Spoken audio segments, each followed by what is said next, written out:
Welcome to our first ever video podcast here at Bid Food. I'm Imogen, Marketing Manager for Hotels, and today I'm joined by Leigh, Development Chef at Clermont Group. Today we're going to be discussing how important food is in a hotel visit and how creating innovative menus is really important to create unforgettable dining experiences.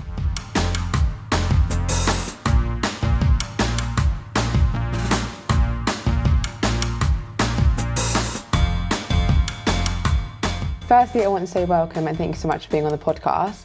And tell us a little bit about yourself and your experience, please. So I've been at the Clermont Hotel Group now for 4 years as Group Development Chef. It's quite a varied role really because our food offer is big. We go from breakfast to banqueting to restaurants and bars. My main role is to work with marketing and the leads of the hotels to come up with new and innovative ideas and present recipes. And how long have you been a chef for? Oh my God, a very long time. So I started when I was 17 and I'm now pushing nearly 60. We don't have to say, it's fine. Yeah, long time.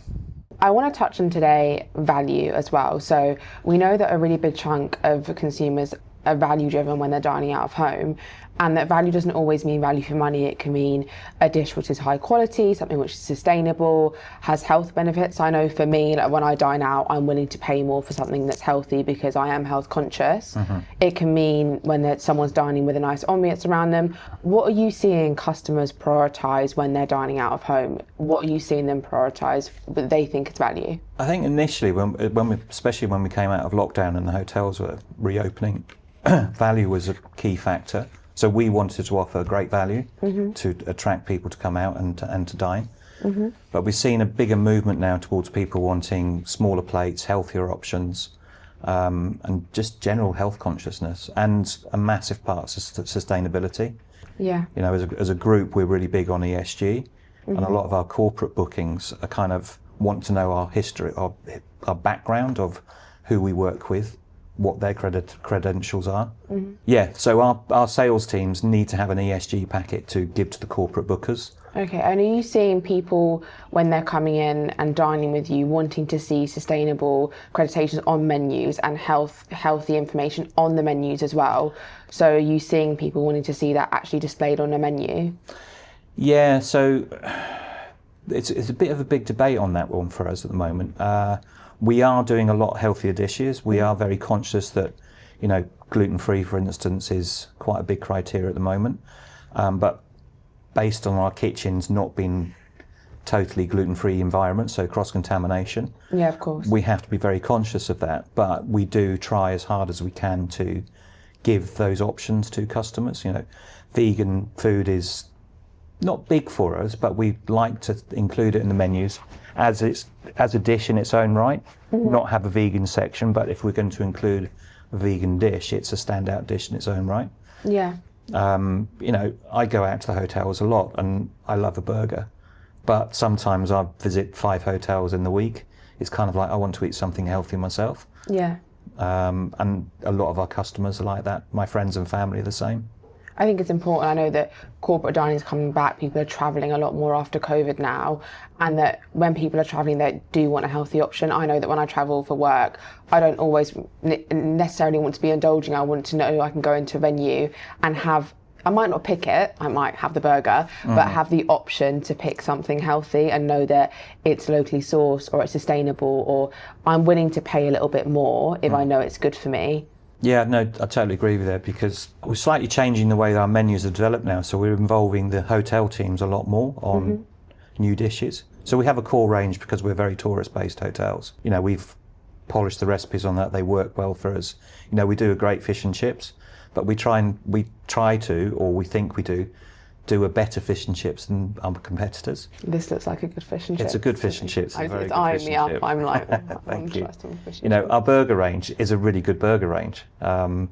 So it's the simple things, toasting the bun and all the different textures. We kind of try and elevate the simple stuff. But at the same time, we're now looking at, there is a gap in the market for us that if we premiumise some of our products, that's going to bring that extra spend into the business. Yeah, I totally agree. It's what the marketeers are telling us that we need to go in that direction. So we've kind of introduced very, very recently some sort of more premium dishes, some more chefy dishes. What have you introduced? Give us a sneak peek of what you're going to introduce. Oh, so a good example actually is Charing Cross Hotel. Okay. Clermont Charing Cross, above the train station. I believe it was their 160th birthday this year. Happy birthday. So they've done a nod to the heritage of the hotel. Okay, nice. So I worked with the head chef there, and we came up with some real old classic dishes, looking at the Scoffier, because we looked at the old menus that were in the hotel when it first opened, and it was all classical French cuisine. Do you change the hotel menus based on where the hotel is? Like, would they have different independent menus, or would you maybe tweak dishes to link into the location of the hotel? I know this is something that some hotels might look into doing, especially if they're in a location with, for example, London, Edinburgh, you might have a look at local dishes or local heritage. Is that something you look at in your To a certain degree, yes. So below here we've got the restaurant for the hotel is called Vicinity. Okay. And the general idea of that was it was what was local to the area here. It is a very, very busy restaurant, so we have to be quite careful about what dishes we put on because it's high volume. Mm-hmm. So we have to be sort of low prep, easy to produce. But we kind of cover a lot of bases because it is tourist based, fish and chips, pizzas. But we've put on, because we're near East London, a pie and mash, which is actually the best seller at the moment, which I was very surprised at, but it's good. We've got some Korean sort of barbecue dishes for a nod at Borough Market kind of street food. Nice. But a lot of the other hotels that we've got, Victoria, above the train, in the train station there, that's kind of more independent restaurant now. Okay. And we work closely with the teams on that and steer it in the right direction. The chefs have a lot more input, which from my background as a head chef, I kind of want to do that because I think they should be able to have an input rather than us telling them this is your dishes and this is where we're going in. I think it's important to collaborate maybe with the kitchens because there are so many pressures on in the kitchens. When working together, you can then overcome those pressures. And I know from my early days of being a chef, you do have ideas and you want someone to listen to them. Yeah. I only got to where I was because someone listened to me. Mm-hmm. And I kind of feel that I need to put that back into our business. Yeah, important. Some days they might not think I'm listening, but I am always listening because that's the only way I learn. So yeah. No, I completely agree. So overall, a movement towards premiumising menus and dishes is really important for the value-driven customer. Yeah, because it is about the experience. I think we've got some hotels in some amazing locations, and one thing that's become evident where we're building good offers is we're attracting a lot of local residents and they're repeat customers. And that's a lot of things we're saying why the hotels want to have a bit more input because they have repeat customers in some quite affluent parts of London that want to come in and eat and kind of going, I'm a little bit bored of this now, can we try? Could you do this for me? Spice up a bit, get it more exciting. I look back to when I was a head chef and I used to come in on a daily basis, or when I was coming into London on a motorbike to start work, I'd be thinking dishes through my head, knowing what I had in stock. And it was very easy to be creative and change things back then because you didn't have the issues of calorie counts and allergen information. You just came in and made things up. Yeah. So having those new regulations in line, which is why we centralise menus because we have to control that, has made the creativity side of the role a little bit more complicated. We used to make things up on the spot and change it, and it was fun. And it's kind of then trying to interpret that how our chefs can work with me to allow them to be creative. We have to follow a procedure and structure so that we're legally compliant. There obviously is a huge rise, I think there's going to be ever growing, of people with dietary preferences and needs and requirements.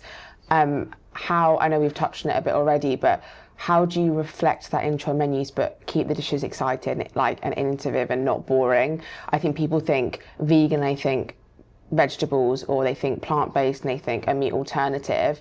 Yeah, it's funny. I got sick to death of going to trade shows and seeing vegan food and everything was processed. I completely agree. And for me, that's not great food. It has its place because it has a price point, but I feel, and with the background of a lot of the chefs we have in our kitchen, ethnically there's some amazing cuisines out there that lend themselves to being vegan dishes. So we've just done one at the Sound Cafe at the Clermont Hotel, working with a chef there who's Egyptian.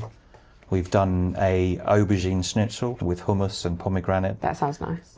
Vegan feta cheese, some nice leaves with it, and it's absolutely lovely.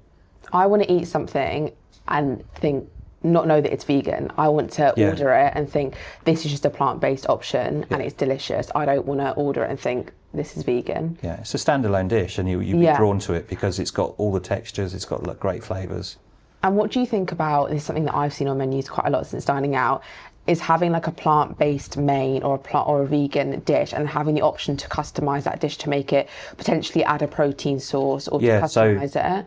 So lots of our salads now, so we have an amazing, we call it the superfood salad, but it's, hitting a bit of a trend. It's a quinoa-based salad with lots of sort of great ingredients with it, but there's always an option for grilled chicken, salmon, or tiger prawns to go on that. So we do that across all of our salads and our vegan dishes.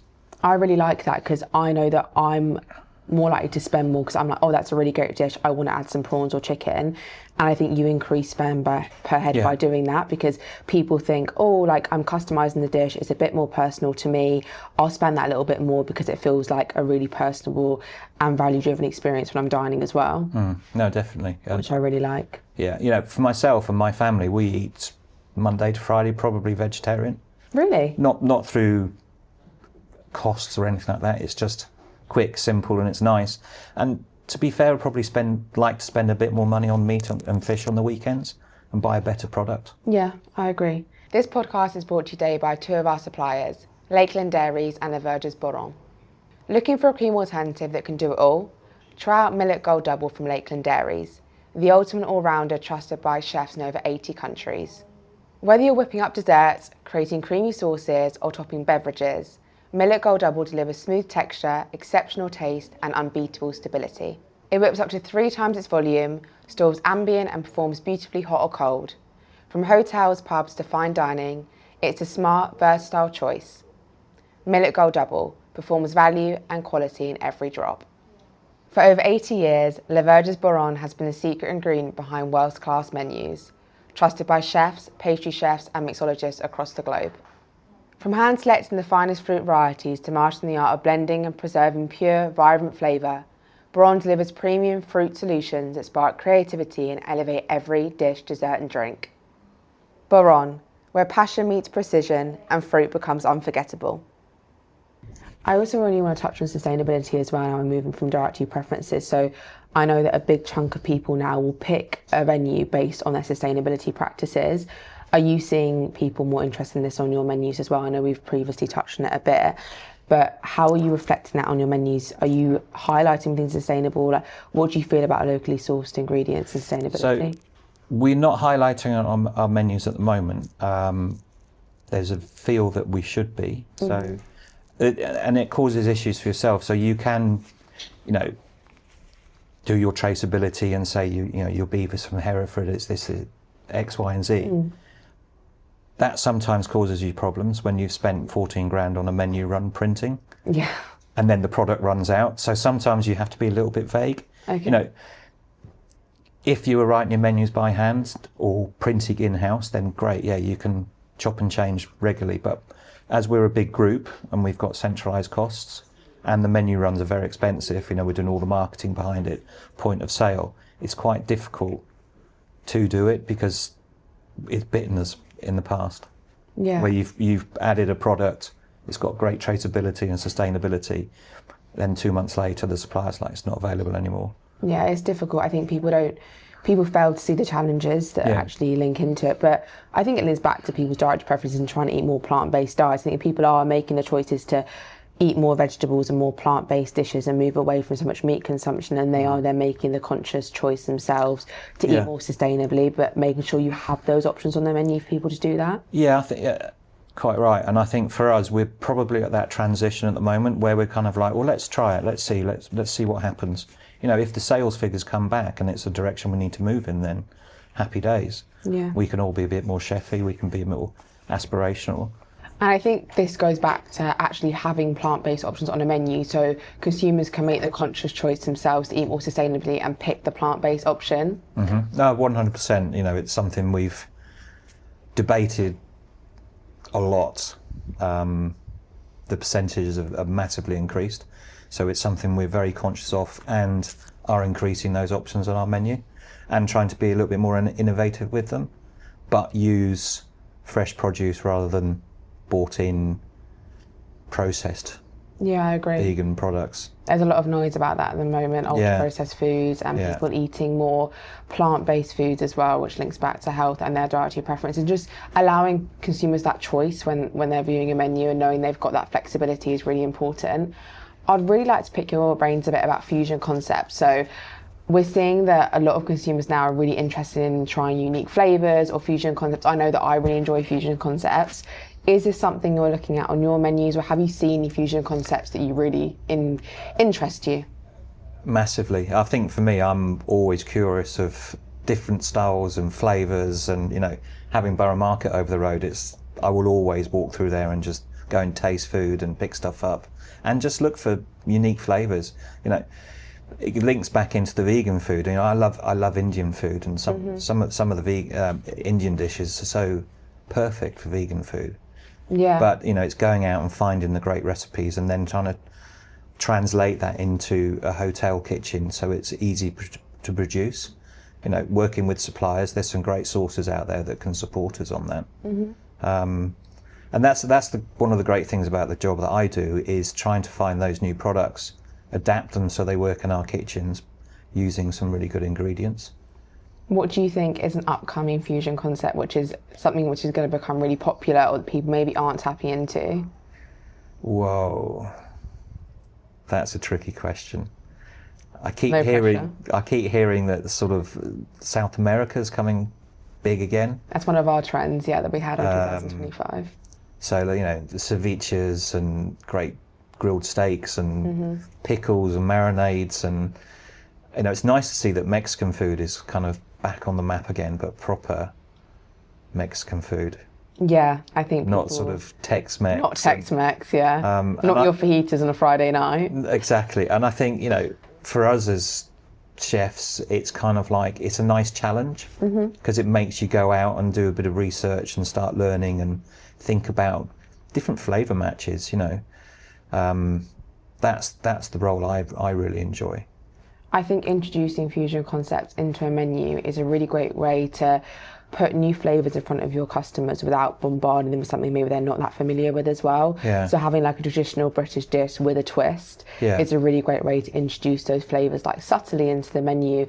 And also, again, linking back to premiumisation, people might be like, oh, I'll pay a little bit more for that because I haven't tried that before. That's a bit new. Or it's not just fish and chips, it's curried fish and chips or something a bit different. Yeah, it's sometimes how far can you push the boundaries with fusion food. I think fusion food is also about different cooking techniques. It's not always about the flavours, so it's kind of like we're saying about the burger range we do. It's I've just done one for the Vicinity restaurant downstairs, which is a Korean-based kind of burger, but it's got some pickled slaw in there. We're using chicken legs rather than a breast because for me it tastes better. It's a better product to go into a burger. But we're using some South Korean marinades on that, and it's actually a really, really good burger with loads of textures, different flavours. So for me, that's kind of a fusion dish with a twist.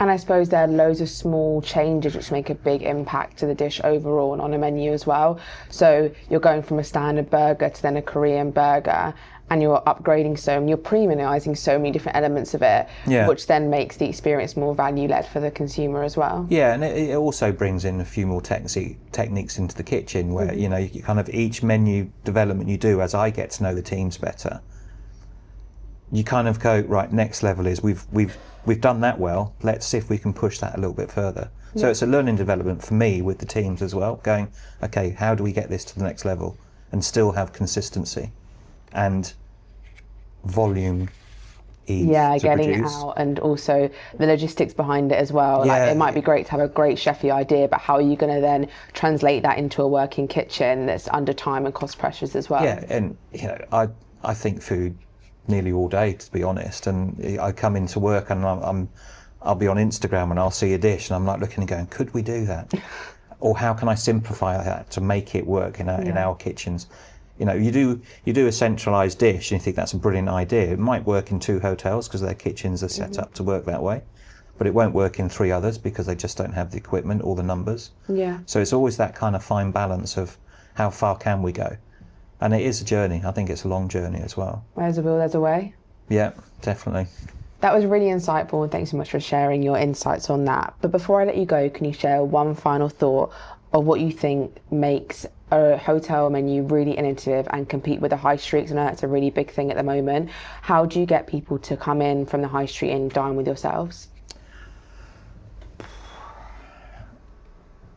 It's interesting that, because I think hotel restaurants are some of the best restaurants to go in, because we're fortunate that we have a massive revenue income from the bedrooms. So our restaurants are kind of not marketed as a sole restaurant. And sometimes people, I think the challenge is getting people into the hotels to eat as a destination. Yeah, not just as a guest. Not just as a guest, because in central London, most of our guests go out and eat anyway, because you're in central London, so the choice is huge. So where we've seen a marked change in what we do is how do we attract external guests to come in? And it goes down to the environment of the room and how it looks and the feel, how good the waiters are. The ambience of the whole restaurant. Yeah, and I think we are doing a good job of it. There's some good concepts we've done, and we've pushed the boundaries of our skill sets and the designs of our restaurants. But it is a challenge. It is hard. What makes us stand out against the high street?